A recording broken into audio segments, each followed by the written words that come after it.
Welcome to doctor மைட்லிஸ் music therapy channel. இன்றைய பதிவில் music and relaxation mind and body என்ற தலைப்பில் சில செய்திகளை நம்ம பகிர்ந்துக்கலாம்.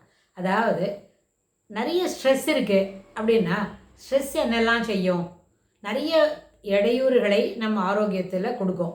அப்படின்னா ஒரு பிரச்சனை இருக்குது, யூ ஷுட் ஃபைண்ட் சொல்யூஷன் அப்படின்னு எல்லாரும் நினைப்போம். நம்மளுக்கு ஒரு பிரச்சனை இருக்குன்னா அதுக்கு தீர்வு வேணும் அப்படின்னு நினைப்போம். அந்த தீர்வை எப்படிலாம் முயற்சிக்க முடியும் அப்படின்னா நம்மளோட கட்டுப்பாட்டுக்குள்ளே இருக்கிற முறையில் தீர்வு கிடைக்கிறதுக்கு முயற்சி பண்ணுறது. நம்ம கட்டுப்பாட்டுக்கு தாண்டி you should out source the solution, அதுவும் செய்யலாம். ரெண்டு அவுட் சோர்ஸ் சொல்யூஷன் போக நம்மளே என்ன பண்ணிக்கலாம், இந்த ஸ்ட்ரெஸ்லேருந்து வி கேன் மூவ் அவே.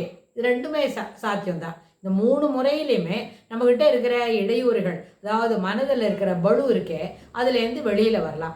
இந்த பளு எதுக்கு வருது அப்படின்னு கேட்டால், ப்ராப்பராக நம்ம யோசிக்க தெரிஞ்சால் இந்த பளுவே நம்மளுக்கு வராது.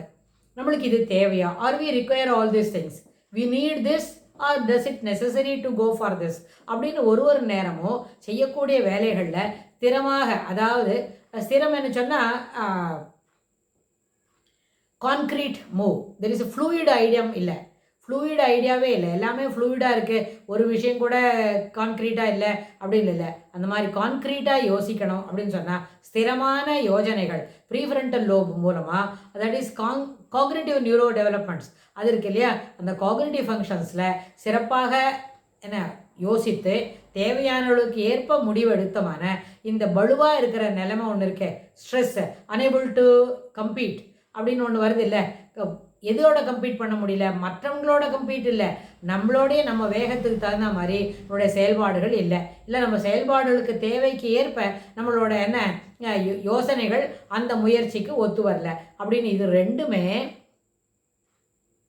நம்மளுக்கு இடையூறாக இருக்கிறது. அது என்ன செய்யும், அந்த வேலையை செய்து முடிக்க முடியல. சரி, இந்த ஸ்ட்ரெஸ் உள்ள மைண்டை மட்டும்தான் பாதிக்குமா அப்படின்னு கேட்டால், சில நேரத்தில் it takes a toll on our body, it is physical ஹெல்த்துக்கு கூட அது வரும். அது ஃபிசிக்கல் ஹெல்த் வரைச்சே என்னெல்லாம் செய்யும், சில நேரத்தில் நம்மளால் சரியாக தூங்க முடியாது. எல்லாத்துக்கும் மேலே சரியான அளவுக்கு தூங்க வேண்டியது அத்தியாவசியம். சரியான அளவுக்கு தூங்கணும் என்ன சொன்னால், நிச்சயமாக 10 மணி முதல் 3 மணி வரை அந்த 5 மணி நேரம் சிறப்பாக இரவில் தூங்கணும்.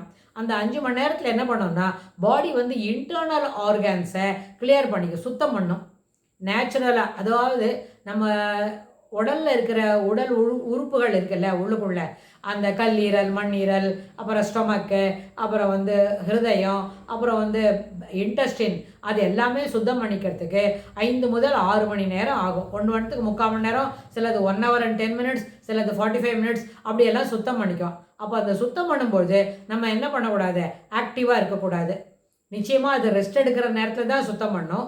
ரெஸ்ட் எடுக்கிற நேரம்ன்றது நம்மளோட இந்த இரவு நேரத்தில் தூங்கும் பொழுது, இரவு 10 மணி முதல் விடியற் காலை 3 அல்லது 3:30 மணி வரைக்கும் 5.5 hours. சிலப்போ it takes up to 4 o'clock. சிலவங்களுக்கு 4 o'clock முழிக்கும், அது தூக்கம் முழிச்சதுன்னு சொன்னால் அப்போ எழுந்தோடனே அவங்க நிறைய விஷயத்தில் அவங்க ஈஸ் பண்ணிக்க முடியும், சில இதெல்லாம் செய்ய முடியும். ஸோ இதுக்கு செட்டில் ஆகணும். நேச்சுரலாக இந்த பயோரிதமுக்கு நம்மளோட தூங்குற சைக்கிள் செட் ஆச்சுன்னு வைங்க, ரொம்ப விதத்தில் ஆரோக்கியத்தை நம்ம பராமரிச்சுக்க முடியும். சரி, இதெல்லாம் ஸ்ட்ரெஸ்ஸு பராமரிச்சுக்கணும், பாடி அண்ட் மைண்டு ரிலாக்ஸ் பண்ணிக்கிறதுக்கு என்ன செய்யலாம் அப்படின்னு கேட்டால், நிச்சயமாக இசை ஒரு நல்ல பயனுள்ள நண்பனாக உதவும்.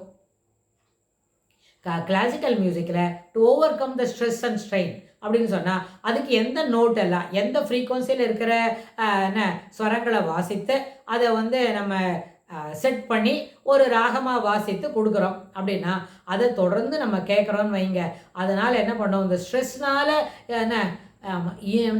இனிமையாக தூங்குவது, அதாவது நிশ্চিந்தையாக தூங்குறோம். இல்லாட்டி போனால் சவுண்ட் ஸ்லீப் அப்படின்னு சொல்கிறோம் இல்லையா, அந்த சவுண்ட் ஸ்லீப்போட குவாலிட்டி எந்த அளவுக்கு குறையிறதோ அந்த அளவுக்கு நம்மளோட ஆரோக்கியம் பாதிக்கப்படும். அப்படின்னா இந்த சவுண்ட் ஸ்லீப் இல்லாமல் போகிறது, இதனால் சவுண்ட் ஸ்லீப் இல்லாமல் போகிறது, அப்படி இல்லாமல் சவுண்ட் ஸ்லீப் கிடைக்கிறதுக்கு என்ன செய்யணும் அப்படின்னா, தீஸ் திங்ஸ், அதாவது இசையை கேட்டு நம்மளை என்ன பண்ணலாம், பாடியில் அந்த அமைதியை வரவழைச்சிக்கிட்டு மனம் அமைதியான உடனே ஆட்டோமேட்டிக்காக நம்மளுக்கு தூக்கம் வரும். எல்லா நாளுமே இது ஒரே நாளில் கிடைக்குமான்னு கேட்டால் ஒரே நாளில் கிடைக்கிறதுக்கு வாய்ப்பு இல்லை. பட் சில நேரத்தில் on day 2 itself you find very easy to sleep. அப்படி ஆகிடும். இதை தொடர்ந்து நம்ம கேட்கறதுக்கு கேட்டு இன்புறலாம். கேட்டு இன்புறது வந்து மனம் அதில் லயிச்சுடுத்துன்னு சொன்னால் அந்த டிஸ்டர்ப்டு தாட்ஸ், டிஸ்டர்ப்டு ஃபீலிங்ஸ் அது எல்லாமே அது என்ன பண்ணும், அது எல்லாத்தையும் சப்சைட் பண்ணிவிட்டு it makes you to com and cool. அதனால் எப்போவுமே இசை என்னும் பொழுது இந்த ராகத்தில் வாசித்த நோட்டு, இந்த ராகத்தில் வாசித்திருக்கிற ஸ்வரங்கள்லாம் நல்ல ஒரு பயனளிக்கக்கூடியதாக இருக்கும். அது மனதிற்கு இதமளிக்கும். எல்லாத்துக்கும் மேலே நம்மளோட மூளைக்கு போதுமான அளவுக்கு ரெஸ்ட் கொடுக்கும். ஒரு 6 மணி நேரம் தொடர்ந்து தூங்குறது எல்லாருக்கும் ஏற்புடையது. அது வயது ஏற ஏற ஒரு நேரத்தில் குறையுமோன்னு அது தட் இஸ் டோட்டலி டிஃப்ரெண்ட்.